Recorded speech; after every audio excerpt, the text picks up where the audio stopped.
ఏమైందిరా నీకు? కట్టిపో. రే, ఆ పోలీసుకు లొంగిపోవటం, ప్రెస్ మీట్లు మాట్లాడటం అంతా నిజం అనుకుంటున్నావా? రే, అవంతా ఒక స్ట్రాటజీరా. యుద్ధంలో శత్రుబలు పెరిగినప్పుడు మనం మొండిగా ఎదురెళ్ళకూడదు, లొంగిపోయినట్టు నటించాలి. అది నిజంగా లొంగిపోవడం కాదురా, శత్రువుని ఏమార్చడం.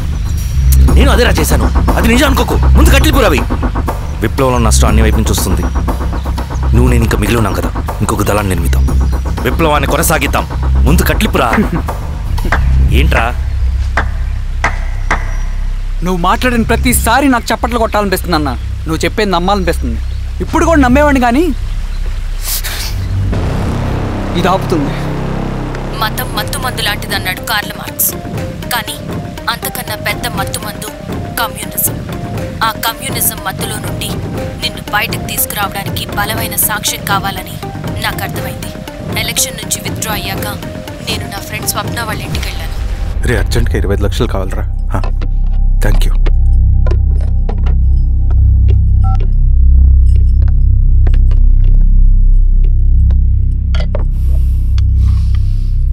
చాలు.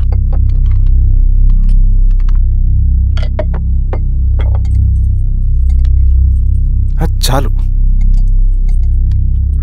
చాలు అని చెప్పాను కదా, అర్థం కాదే? ఏవండి ఏవండి, ఏమైంది స్వప్న? నేను గమనిస్తూనే ఉన్నాను, మీరు ప్రశాంతంగా లేరు. శిరీష, ఆయన బిజినెస్ చాలా ఇబ్బందిగా మారింది. బయట అప్పు తెచ్చి మరీ ఇన్వెస్ట్ చేశారు. వర్క్స్ అన్ని సగంలో ఆగిపోయాయి. కాంట్రాక్టర్స్ కి బాగానే మిగులుతాయి కదా. ఆయన ఏదీ క్లియర్గా చెప్పరు. నేను మాట్లాడినా డబ్బులైతే నేను హెల్ప్ చేస్తాను.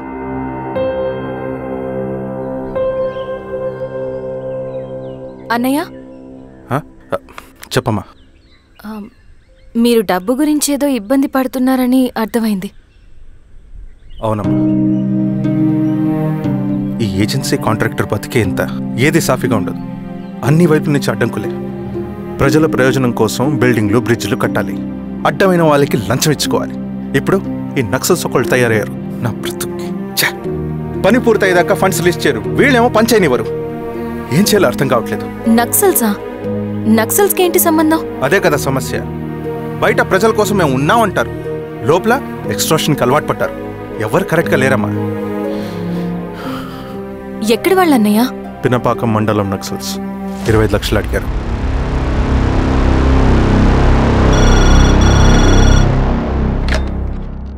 హలో ధర్మ, ఆ సింగన్న దళం గురించి నీకు ముఖ్యమైన విషయం చెప్పాలి. సరే, ఓకే, బాయ్. నీతో పర్సనల్గా మాట్లాడాలి. బయటకెళ్ళు. చెప్పు. అన్నయ్య చనిపోయిన తర్వాత ఎలక్షన్స్ లో పోటీ చేసిన నన్ను సింగన్న దళం కిడ్నాప్ చేశారు. కానీ అక్కడ ఒక వ్యక్తిని చూశాను. ఆ వ్యక్తిని అన్నయ్య చనిపోయే ముందు తన దగ్గర డబ్బులు తీసుకోవడం గమనించాను. ఆ క్షణమే సింగన్న దళంపై నాకు అనుమానం వచ్చింది. I'll take care.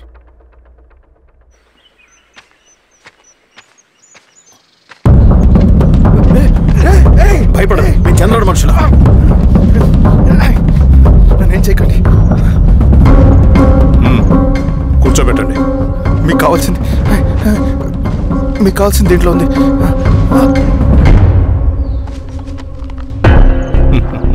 కాంట్రాక్టర్ డబ్బులు కదా, కొత్తగా ఉన్నాయి.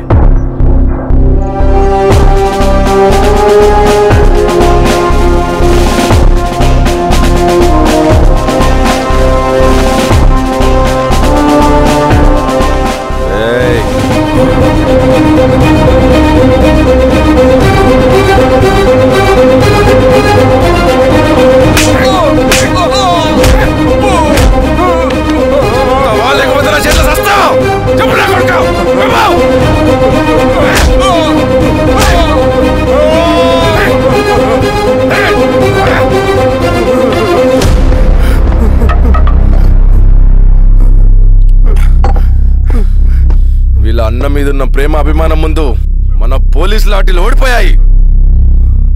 చంద్రన్ ఎన్కౌంటర్ ఎలాగూ పోతాడు. కానీ విచిత్రం ఏంటంటే వాడి భార్య నర్సమ్మ, కూతురు మమత, కొడుకు నరేష్ మరో ఎన్కౌంటర్లో పోవడం చాలా బ్యాడ్ న్యూస్. చెప్పు శిరీష, ఏం చేయమంటావు? నువ్వు ఒక డెసిషన్ తీసుకున్న తర్వాత ఎవరి మాట వినవు కదా. హే దాస్ సార్. రేపు మార్నింగ్ న్యూస్ పేపర్ వద్దని చెప్పు. సరే సార్. తెలిసిన విషయం మళ్ళీ చదవాలంటే చాలా బోరింగ్. నేను చెప్తాను సార్, జరిగింది మొత్తం నేను చెప్తాను సార్.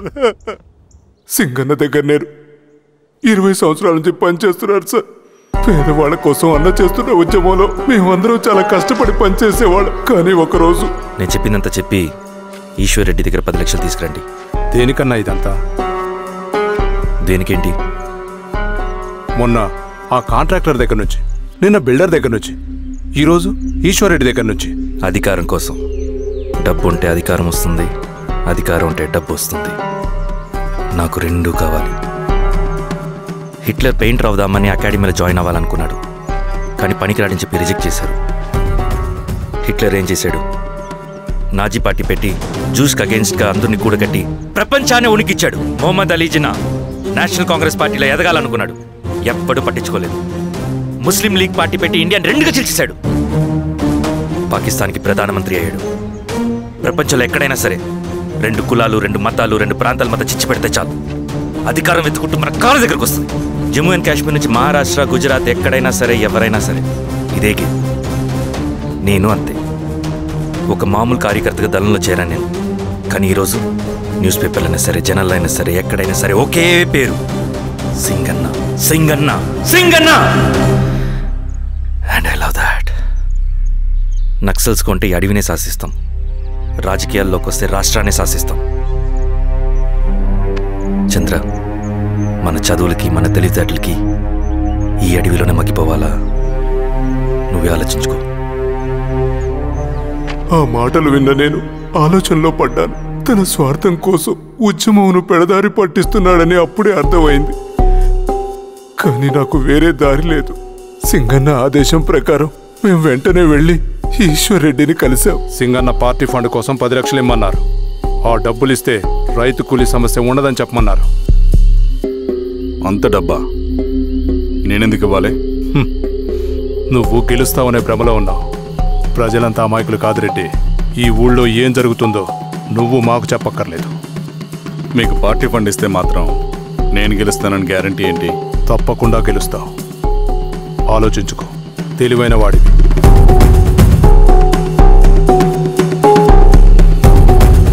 సరే.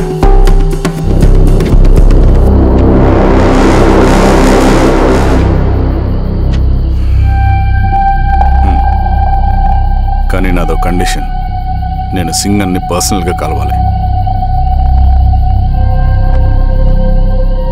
చూస్తా. కానీ ఒక విషయం, ఈ మ్యాటర్ బయటికి రాకూడదు. జాగ్రత్త. సింగన్న స్ట్రాటజీ ప్రకారం మాకు ఈశ్వర్ రెడ్డి దగ్గర నుంచి డబ్బులు వచ్చాయి. అప్పుడు నరసింహుల్ని పిలిపించి, నువ్వు ఎలక్షన్ నుంచి విత్డ్రా అవ్వాలి నరసింహులు. విత్డ్రానా? 30 సంవత్సరాల తర్వాత వచ్చిన అవకాశం అన్నా ఇది. గెలిచే ఎన్నికల్లోంచి తప్పుకోమంటారేంటి? ఎందుకన్నా? నిన్ను ఈ ఎలక్షన్లో నిలబెట్టింది కమిటీయే, విత్డ్రా చేయమనేది కమిటీయే. సెంట్రల్ కమిటీ ఏం డిసైడ్ చేసినా అది మనం ఫాలో అవ్వాలి. మనకి వేరే ఆప్షన్ లేదు.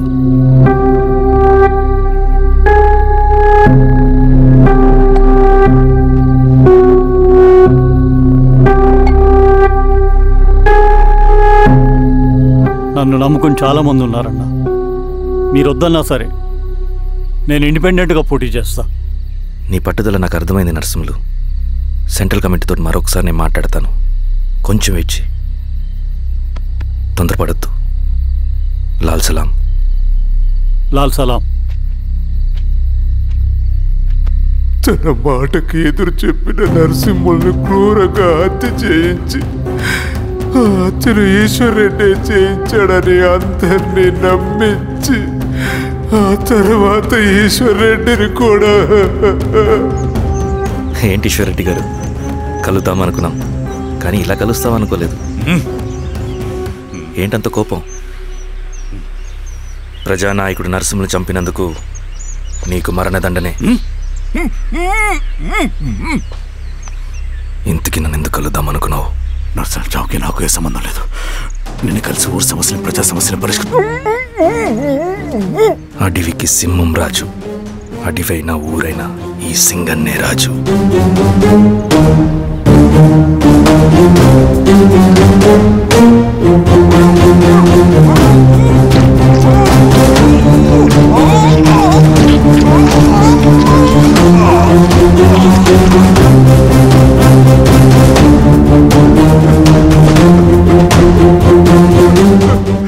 తప్పు చేశావు సార్. మొత్తం సింగన్నే చేశాడు. ఇంకా చెప్పాల్సింది ఏదైనా ఉందా? శిరీష ఆ రోజే చెప్పిందన్నా. ఇన్నాళ్ళ పోరాటంలో ఏం జరిగిందన్నా? ఏమీ లేదు. శిరీష వల్ల వాళ్ళ ఊర్లో రైతులకు భూములు వచ్చాయన్నా. నీ వల్ల చాగి అన్యాయంగా గొంతు కోసుకున్నాడన్నా. నరసింహులు, ఈశ్వర్రెడ్డి, ఇంకెందరో అమాయకులు నీ అధికార దాహం వల్ల బలైపోయారు.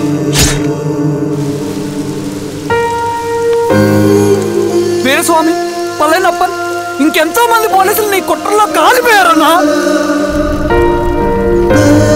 ఏంటన్నా నీ వెనుకున్న పాపానికి మన దళ సభ్యులు ఎంతో మంది అమాయకులు చచ్చిపోయారు.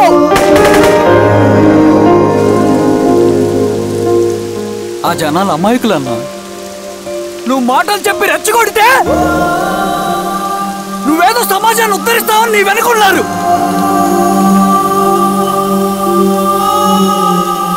వాళ్ళకి కావాల్సింది కరప్షన్ లేని సమాజం. అది ఊరైనా అడవైనా.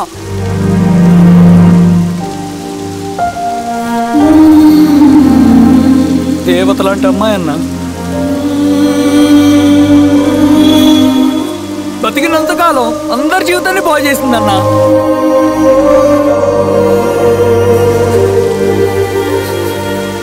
నా చేతులతో చంపించావు. నన్ను మనిషిని కాకుండా చేశావు. ఈ జెండా అడ్డు పెట్టుకుని చేస్తున్న దురాఘాతాలు, ఈ సిద్ధాంతపు ముసుగులో జరుగుతున్న హింస, దోపిడీ, మోసం అన్నీ ఆగాలి, ఆగిపోవాలి.